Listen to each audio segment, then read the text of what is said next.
Bonjour à tous et bienvenue sur boursicoté.com pour cette nouvelle analyse technique Forex, matières premières et crypto-monnaie avec une paire de devises euro-dollar qui est en train d'envoyer un signal de retournement et ce signal il s'articule ici autour de cette zone majeure des 1.0780 puisque suite à son franchissement ce niveau ici avait été confirmé comme support à de nombreuses reprises y compris sur cette phase ici. Après une tentative de rupture ici de la zone des 1.10, on avait été parvenu à passer ici au-delà de cette zone des 1.09. On est revenu sur la zone des 1.09, tentative ici, et puis retour sur la zone des 1.0780, encore support sur cette phase, et puis dans la journée, on a cassé cette zone. Donc on est clairement ici sur une phase de retournement. Globalement, si on élargit un petit peu le graphe, on peut constater que cette zone avait été franchie et avait vraiment été majeure dans l'évolution de la tendance, et le fait qu'elle soit cassée ici avec une amplitude de 250 pips ici, reporte cette amplitude comme objectif, et donc 250 pips sous 1.0780, on serait très proche ici des 1.05 puisque on a une cible théorique à 1.0530. Donc il va falloir observer ce qui va se passer. On a une zone intermédiaire ici dans la zone des 1.0635, mais attention, si on venait ici à casser ces niveaux, on serait clairement sur une potentielle phase de retournement puisque nous sommes ici sur cette dynamique haussière qui était régulière depuis son retour ici au-delà de la zone de parité. Donc c'est un élément important. D'un point de vue moyen terme, il n'y a pas de risque tant que l'on reste ici au-dessus des 1.05 qui est ce point bas significatif ici du point de vue de la tendance moyen terme. Il n'y avait pas eu de consolidation depuis que l'on était reparti et que l'on avait cassé justement cette zone des 1.0780. Donc globalement, la première étape ici, c'est un potentiel retour ici sur la zone des 1.0635, mais attention à une éventuelle rupture ici de cette zone des 1.05, surtout lorsque l'on se rappelle de ce qu'elle représente en termes de support majeur. Il ne faudrait pas que l'on repasse sous cette zone au risque de retrouver une forte dynamique baissière.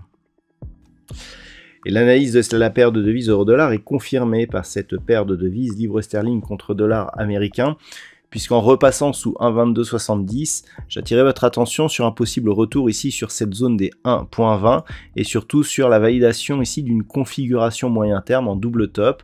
Alors ce double top il est un petit peu déformé, il ressemble un peu plus à un Adam et Ève, mais il est inversé et il a le même objectif, à savoir que sur une rupture ici de cette zone proche des 1.1850, on serait sur un objectif à environ 600 pips d'un point de vue moyen terme, ce qui nous ramènerait ici sur une zone inférieure à la zone des 1.1470 et donc un risque d'accélération à la baisse qui serait assez fort. Donc on est ici sur un retour du dollar qui s'est beaucoup renforcé entre la fin de la semaine dernière et le début de cette semaine.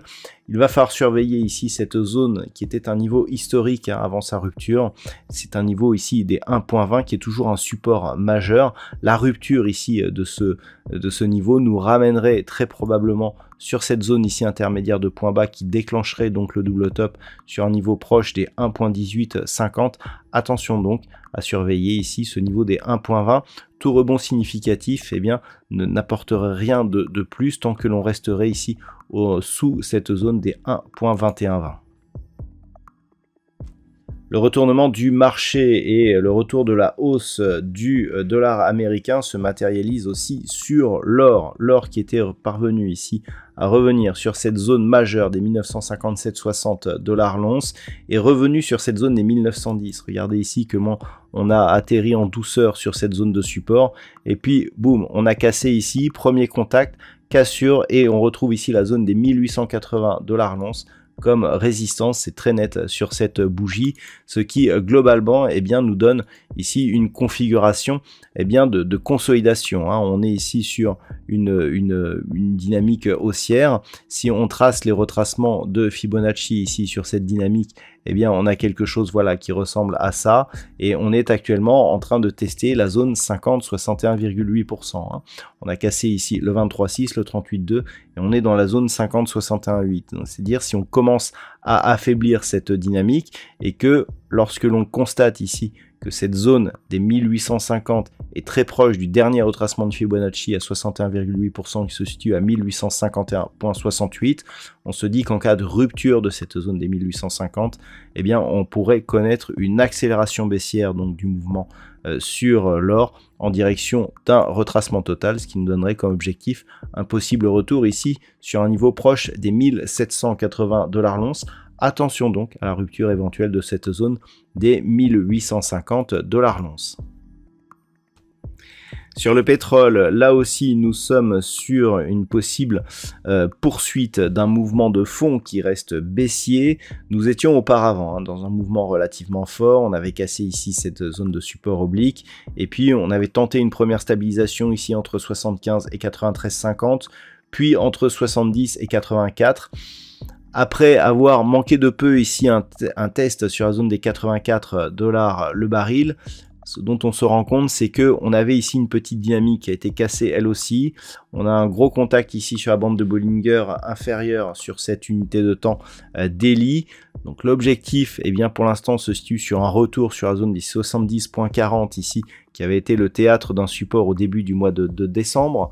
Tant que l'on reste sous cette zone des 75, eh bien ce support qui a cassé pourrait bien s'avérer être devenu résistance et donc les objectifs ici sont vraiment dirigés vers le bas. Attention, une rupture de la zone des 70,40 réactiverait donc la dynamique baissière qui est toujours la tendance de fond d'un point de vue moyen terme avec comme objectif une poursuite en direction de cette zone des 65,20 $ le baril sur le WTI. Et enfin sur le Bitcoin, eh bien la hausse du dollar a un petit peu réduit les perspectives de poursuite du mouvement haussier, puisque nous avons un Bitcoin ici qui se stabilise autour des 23 000 $ pour un Bitcoin. On est donc très loin ici de la zone qui pourrait valider la reprise haussière sur le Bitcoin en cassant ici la zone des 25 200 $ pour un Bitcoin. Par rapport justement à cette possible reprise, on pense que eh bien, ce mouvement haussier qui s'est développé d'un point de vue moyen terme ne représente qu'un mouvement technique. Attention donc à une cassure ici de cette moyenne mobile 20 exponentielle qui fragiliserait la poursuite de ce mouvement et qui nous ouvrirait la perspective d'un retour ici sur cette zone des 20 000 qui avait été ici une zone majeure et théâtre ici d'un gap qui reste ouvert actuellement. Un retour sur cette zone serait un symbole assez fort d'une incapacité pour le Bitcoin à reprendre une dynamique haussière. Cela aurait donc des retentissements sur la dynamique moyen terme qui pourrait valider une poursuite de la dynamique baissière. Donc on reste pour l'instant sur une zone de support intermédiaire sur ce niveau ici des 22 500 $ pour un Bitcoin. Tant que l'on est au-dessus de cette zone, on préserve une petite chance, une petite probabilité de poursuivre à la hausse, mais en cas de rupture, clairement, on viserait un retour donc sur cette fameuse zone des 20 000 $ pour un Bitcoin. Voilà donc ce que l'on peut dire sur l'analyse technique de ces principaux actifs de marché, Forex, matières premières et crypto-monnaies. Je vous souhaite de passer une très bonne soirée. On se retrouve dès demain pour d'autres analyses techniques, toujours sur le site boursicoté.com.